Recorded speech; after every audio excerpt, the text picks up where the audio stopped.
watch one that's fun and interesting. Because this is done by a content creator that we love.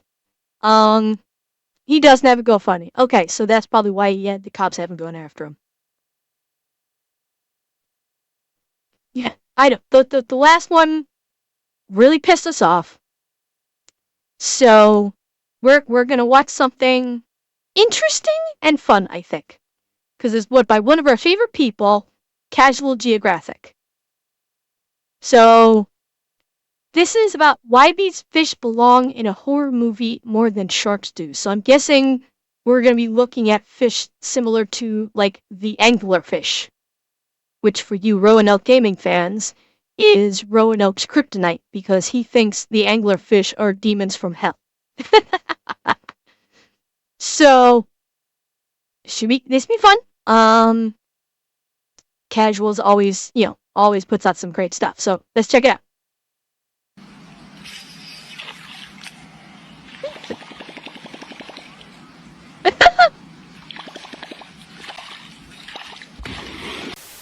Oh dear God! Wait, that was a salmon, wasn't it? I thought that was. Isn't it like not a salmon, but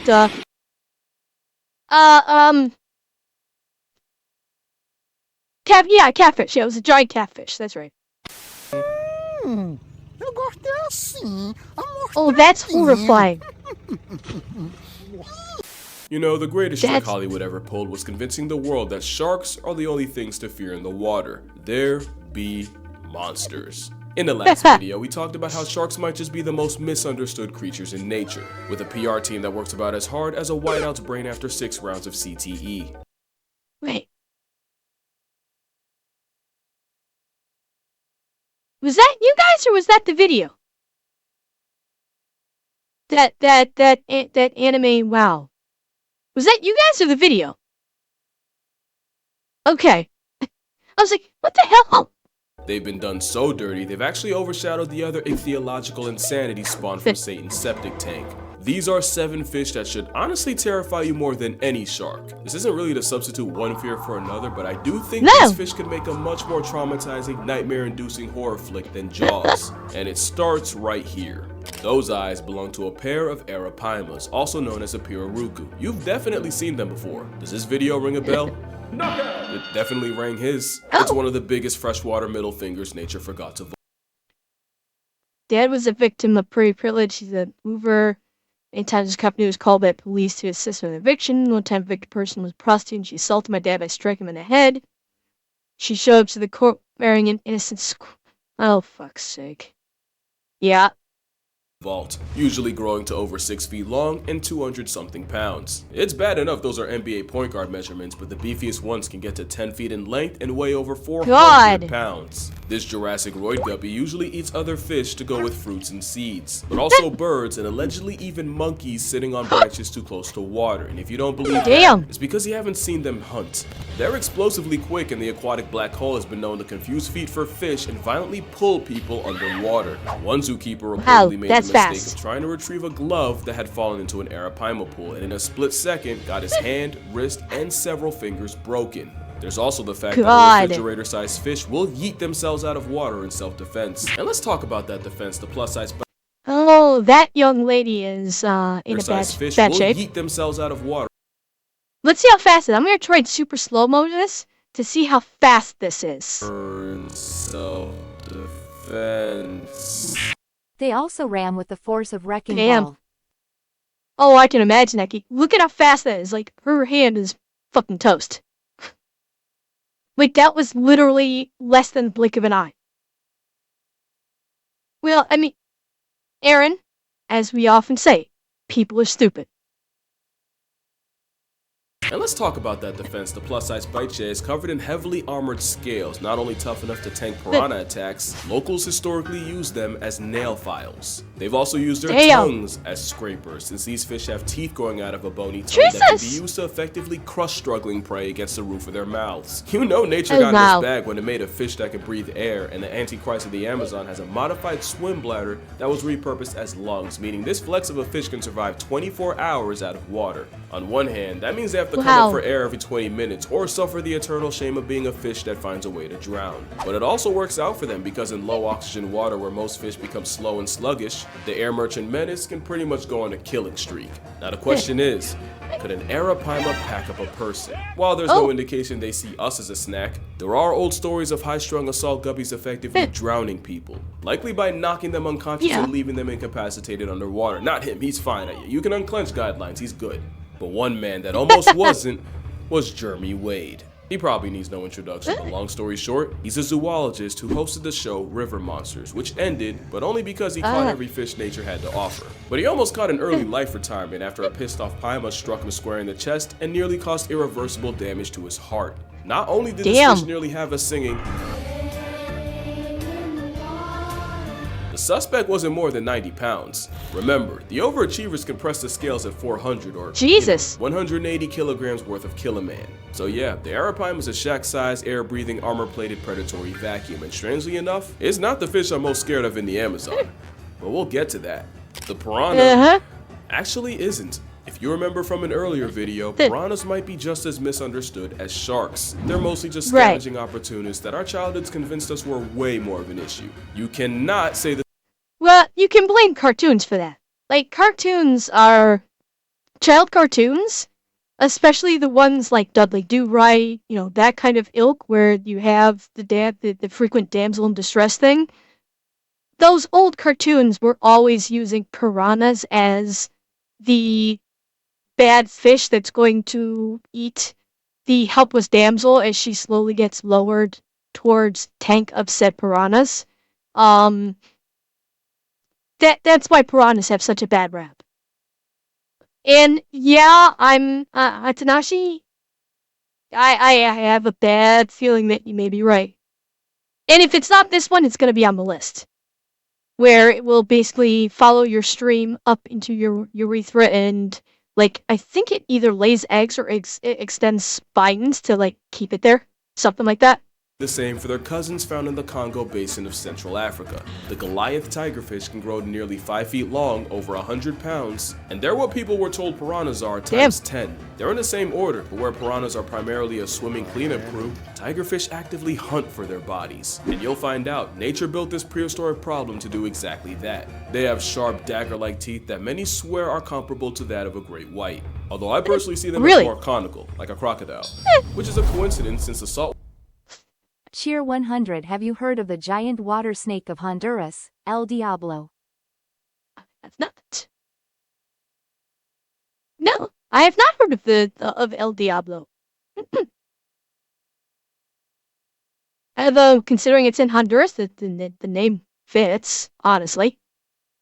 Saltwater variety are their only natural predators. But of course, the swimming expletive has also been known to murk smaller crocs. They have eerily strong eyesight to track prey, special organs to detect the vibrations they make underwater, and they're strong enough to brute force their way through the turbulent waters of their hunting grounds. They're considered one of the toughest freshwater fish time left behind, and tigerfish are even on record snatching birds out of the air. Not just birds, but swallows, some of the fastest and most maneuverable out there. Scientists studying them watched as 300 birds got permanently grounded by tigerfish in just over 2 weeks. They're so feared that in many places they're only known by one name, Benga, meaning the dangerous fish. There's even a story of a young girl wearing a belt made out of bottle caps in order to ward off evil spirits. Ironically, it did the exact opposite and attracted a tigerfish who apparently confused the bottle caps for fish scales and nearly bisected the girl. Allegedly. Jesus. It's an extremely fast, explosive vice grip with almost zero prey prejudice. And I'd still rather take a bite from them than the fish up next. And that's cause next is the candiru. And a lot of y'all already know what road we're going down. There you go. The candiru is a tiny parasite in the Amazon, also nicknamed the vampire fish for their habit of invading the gills of larger fish and scraping the insides to feed off their blood. And with backward-facing spines and a powerful bite, it's nearly impossible to shake it off before it completes its liquid transaction. The horror comes from the legend of candiru being attracted to the chemicals in urine and swimming up the urethra of unlucky humans and getting stuck up there. A fate that takes surgery to reverse. Imagine a serrated, sentient toothpick in your bathing suit. You'll see why the violation with gills is so feared. How much of this is even real? most of the reports of people getting penetrated by peenfish are really sus at best. Apparently, they're not even attracted to the ammonia in human urine in the first place. There's a good chance that the candiru controversy came from European settlers coming home from long expeditions and telling these long, exaggerated stories to anyone who'd listen for status and attention. Yeah, but basically they were probably lying for clout. You have to remember, the whole piranha skinning a cow thing spawned from locals staging an event to impress the president. The truth is, And okay, who is it that said this? Yeah, Packer, I think you said this. That the locals basically blocked off the river to starve the piranhas and thus and then dropped this in, and the piranhas went frenzy hungry because they've been starving. This is probably what you were talking about, Pactra, with what you said in chat earlier. the whole piranha skinning a cow thing spawned from locals staging an event to impress the president. The truth is, your chances of peeing in the Amazon and getting frontal probed by a fish are about as much as you getting meal prepped by a shark or getting struck by lightning. Oh, my bad. And getting struck by lightning. That being said, I'd rather get tag teamed by the pets of Poseidon and the forces of Zeus than have a bloodluster up my urethra, no Franklin. If the odds ain't zero, they're just too high for me. But I'll happily take a candiru to the mandiru, then run into aquatic op number 4. In fact, I'm so afraid of it, I actually had to break my own rule for this video. The Humboldt squid obviously isn't a fish, but it's the closest thing to a living nightmare on this list. Let's be clear, at 5 feet, about 100 pounds, there are bigger squid. What sets Humboldts apart is they can hunt in packs of over 1,000. Yeah, that's 3 zeros like a Tony Snell stat line. Nicknamed Diablo Rojo, there are old fisherman tales of men falling overboard, getting swarmed, and never coming back up. There's also stories of them curiously approaching divers before flipping and trying to rip their masks off. But who needs stories when marine biologist Atlas Kirstich can tell you about the time several homicidal squids grabbed him and attempted to drag him down into the dark maw of the abyss. It gets worse when you realize what exactly happens when a red devil decides to take you to hell.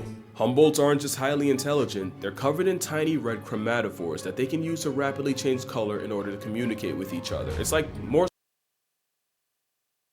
Can they also use this for camouflage?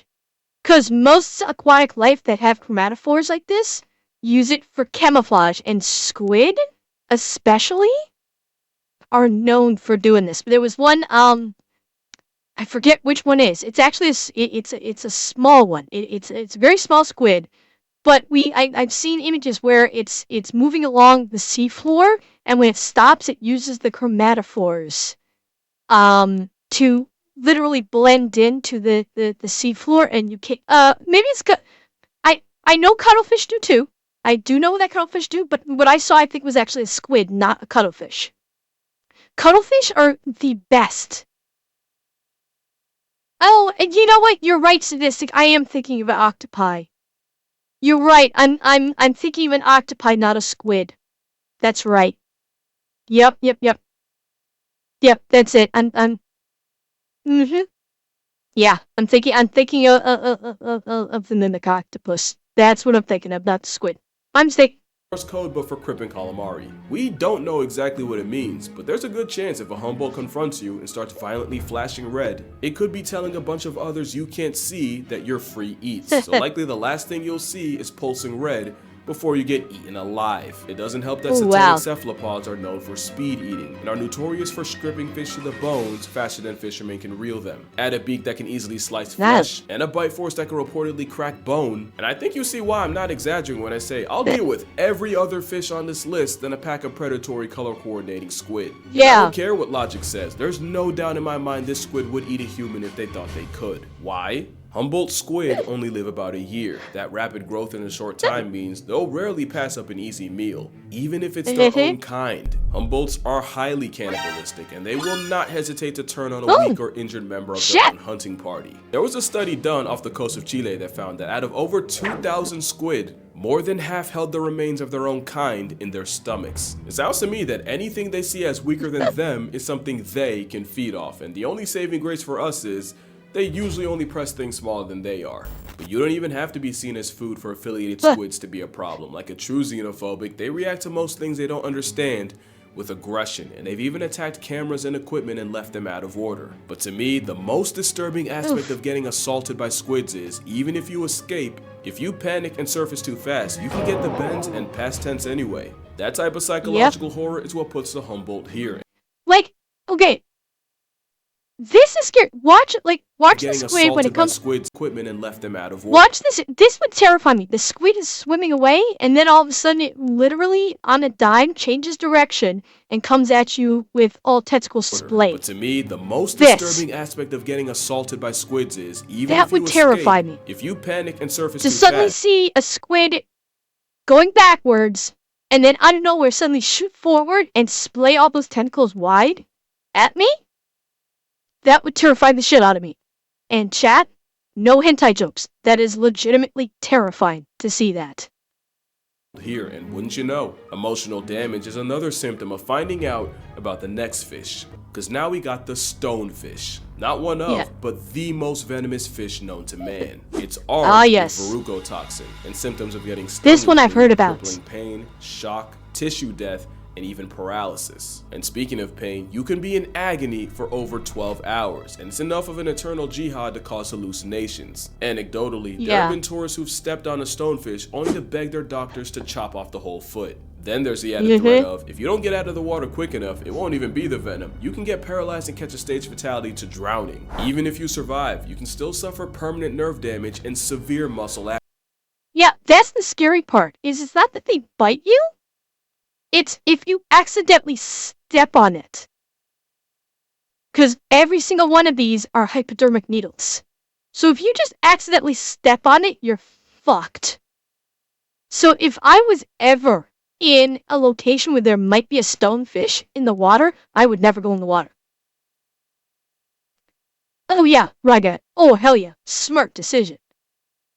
Like I would, if there's even a remote possibility that there's a stonefish in the water, I would not enter the water. Fuck that shit, no way. I would not even get in the water.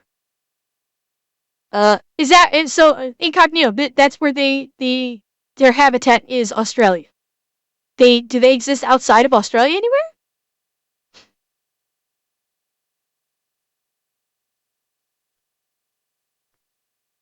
Freaks me metal salt water is the one snail that has poison you can't make a cure for due to how complex it is, and no two are the same. Oh, interesting, Scott.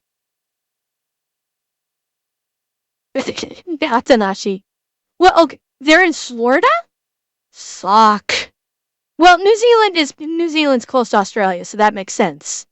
They're actually in Florida where I get? Fuck. Well, that explains a lot about about the people of Florida. Wait, these guys can survive up to 24 hours under the water too?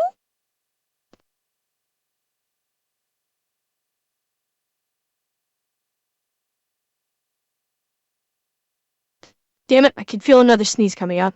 Ah. Well. Wow. Jesus Christ. But that all wouldn't even be No, I didn't, Aaron. I could feel it coming on, though. The stonefish wasn't nature's manifestation of a dick move. The most venomous animals on the planet usually dress with bright colors to warn the rest of the population that they're packing. Stonefish decided to do exactly none of that, and instead cosplays as a stone. Hey, I would not do this. Oh, I would not. Oh, fuck no. You could not pay me enough to do this. You could not pay me enough to pick this fucker up. Yeah, no chance. I could be told I could have all the money in the world. If I pick this fish up, no thanks, I can do without. Yeah, but it's not like they will actually do something. It's if you slip. That's probably the Florida yoink guy. Is it? It's not so much that they will do anything to you. It's if you slip. Cheer 100. They got out of zoos and aquariums during hurricanes. Now their numbers are growing in the U.S. waters. Oh, fantastic. Well, yeah, Taurus, I understand that if you leave the dorsal spines alone. But if you happen to lose your grip or the fish decides, I don't like to be held, that I'm going to squirm, and you slip and accidentally stick yourself with one of these spines, game over. Like, I would not go anywhere near this fucking thing for all the money in the world. Exactly none of that, and instead cosplays as a stone, only to mortally punish you for its camouflage working. Like I said, it's like having invisibility, but also serving a death penalty every time someone steps on your foot. Then you gotta add the fact that there are another fish that can survive 24 hours out of the water, and they have a literal switchblade growing out of their forehead. Yeah, I knew they were a problem ever since one nearly perma-napped Nigel Thornberry. A stone-cloaking toxic minefield of misery, but with stonefish anti-venom being the second most administered in Australia, today if you get stung, your chances of surviving are actually pretty good. Not like the next fish, because for this one, there is no antidote. What?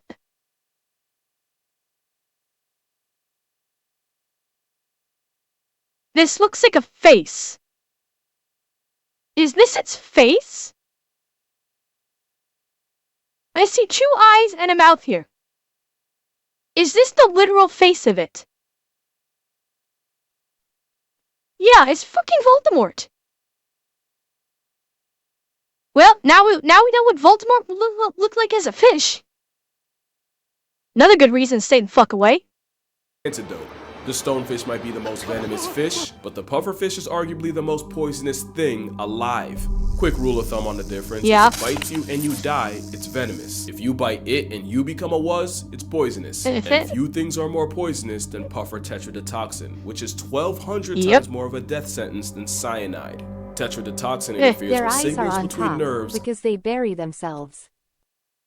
Yeah, well, sorry, I figured that. Well, they bury themselves or they lay themselves flat against the ocean floor and blend in with the surrounding, the surrounding seabed. So that, yeah, I understand that. Oh yeah, right, yeah, I still remember, does anybody remember the Simpsons episode with the pufferfish? Where Homer ate pufferfish? And they thought he was going to die, and fortunately he didn't. It was like a really early episode, I think. He goes into, I think it was a Japanese restaurant, and the guy breaks out the book to like how to properly prepare pufferfish, and it's like he goes like poison, poison, poison, poison. Ah, tasty. It's like this one tiny little section of the pufferfish, and he thought he fucked up and they thought Homer was gonna die, but obviously he didn't.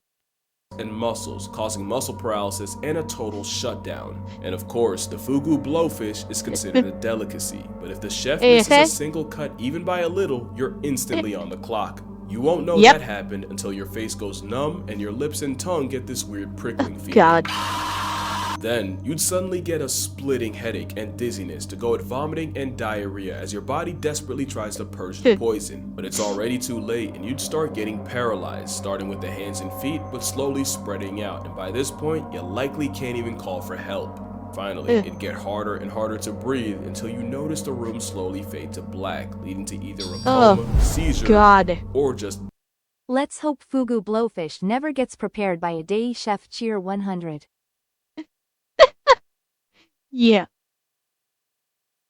Scott, good question. I'm guessing a lot have probably perished in the research required to figure out how precisely you have to cut to be able to serve pufferfish. Death. The permanent kind. Tetrodotoxin essentially flips a kill switch in your body, and there is no antidote. The only treatment is hooking you up to a respirator to breathe for you and praying it passes. The poison puffball is such a problem, it makes you forget they also have teeth that can bite clean through your finger. In fact, it's more than enough to violate a scorpion. This thing literally just bit the stinger off a scorpion. Look at this again. Also have teeth that can bite clean through your Watch finger. this. In fact, it's more than enough to violate.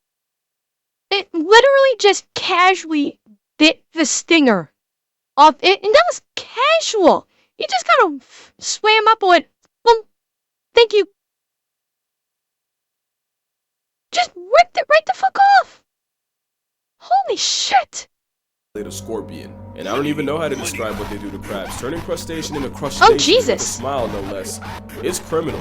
There's nothing funny about getting caught in that bite, with reports of pufferfish mutilating the genitals of men, and one case in 2008 where a Cambodian child had his coin purse sliced in half by a pufferfish. And unlike the candiru, this ain't a God! myth. Have your privates out by a puffer and you might just get... So that's 6 of the sinister 7, but before we get to the last one, we got honorable mentions. The fact that there's a fish that weaponized electricity enough to decommission a caiman and we just accept that is kinda crazy. And the thing is, it might not even be the voltage, but it's getting knocked out in shallow water that'll get you. Swordfish are one of the fastest things in the sea. They also have a built-in melee weapon equipped capable of I guess you inflicting can call it a life-altering... blowfish.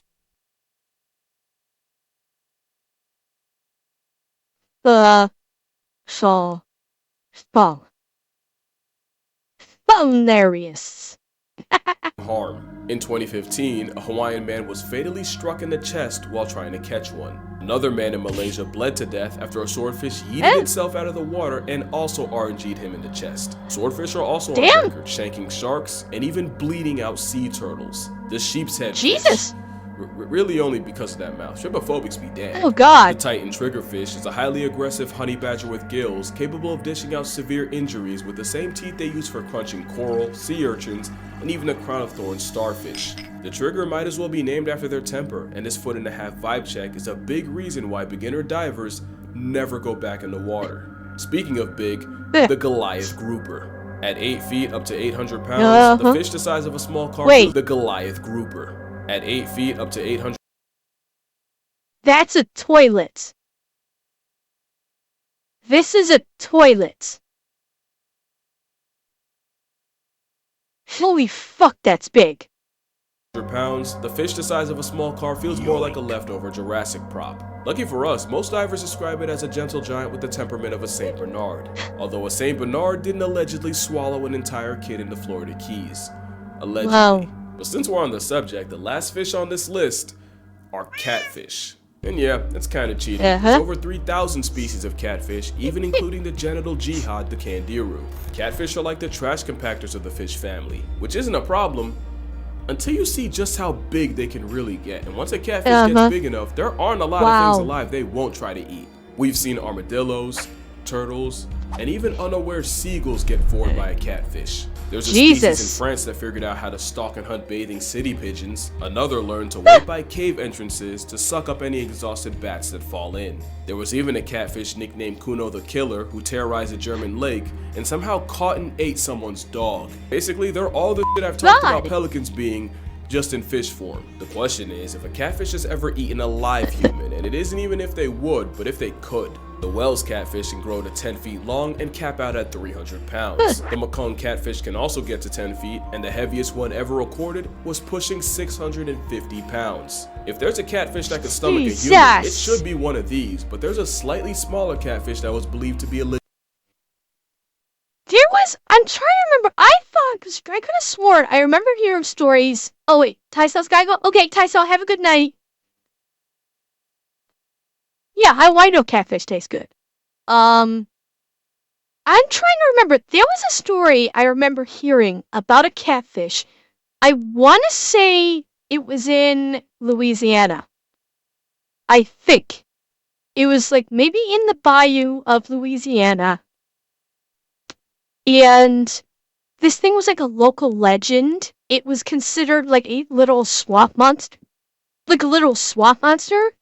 And it was like, I'm pretty sure it was a catfish. I'm trying to remember what it was called, but I can barely remember the story that I heard a while ago. But this was like one of those catfish that's like one of those gargantuan monsters. I think it was actually big even for a giant catfish. This thing was like 10 feet long or something and weighed like 400 or 500 pounds. Something like that. It was just, I remember it being called like a literal swamp monster in the bayou. And I wish I could remember more about it, but like that just struck in my head. Legit man-eater. In the late 90s and early 2000s, a series of fatal attacks on people in the Gully River had people convinced there was something in the water hunting humans. In these attacks, victims were suddenly pulled underwater in front of people, only for their bodies to never be recovered. Oh, I don't doubt it, In 2007, Atal Kumar was swimming with friends when he was violently dragged underwater, and while he was never seen again, friends caught a glimpse of something that they could only describe as an elongated pig. Crocs and bull sharks were considered, but the prime suspect ended up being the goonch. At about over 6 feet, Huh. 200 pounds, the goonch is usually smaller than the whales and the makung. But it's feared that the practice of burning funeral pyres by the river led to the equal opportunists developing a taste for human flesh. And while it's a Oh, stretch shit. to say a corpse-happy catfish could swallow an adult, it becomes a little less believable with children. There's no solid proof of a catfish catching a person, but they for sure can off one. The biggest ones can easily overpower you, if not just knock you out and drown you. Not to mention a majority are venomous, with those spines putting both experienced fishermen and oblivious bystanders in the hospital. They also have a nasty sandpaper-like bite that can easily draw blood. God, that looks... Oh God, that looks... Jesus. Can you imagine, like, see your arm gets caught in there, this comes down, and it probably grinds. Oh God, Jesus. But what really makes them a living horror movie is their intelligence. The ones packing up pigeons, they weren't always doing that, but they pretty much ate everything else around them and were forced to adjust. So it's anyone's guess what could happen if they gain a taste for humans. And with catfish being swimming tongues with over 175,000 taste buds across their bodies, yeah, I doubt acquiring taste takes long. But yeah, that's gonna do it for this video. Make sure you drink water, hug your mother, try not to get catfished out here. If you'd like to see me swim with slightly less freaky fish, the full GoPro footage of me in Hawaii will be uploaded to my Patreon. And with that last second self-promo out the way, I'ma see y'all in the next one. Is that a catfish? You blowing her bubbles? That's a catfish, isn't it?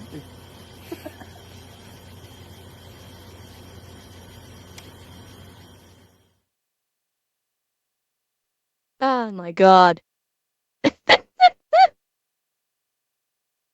Holy hell. Yeah, I mean that one was a manageable size. That one was a normal size catfish and not exactly terrifying.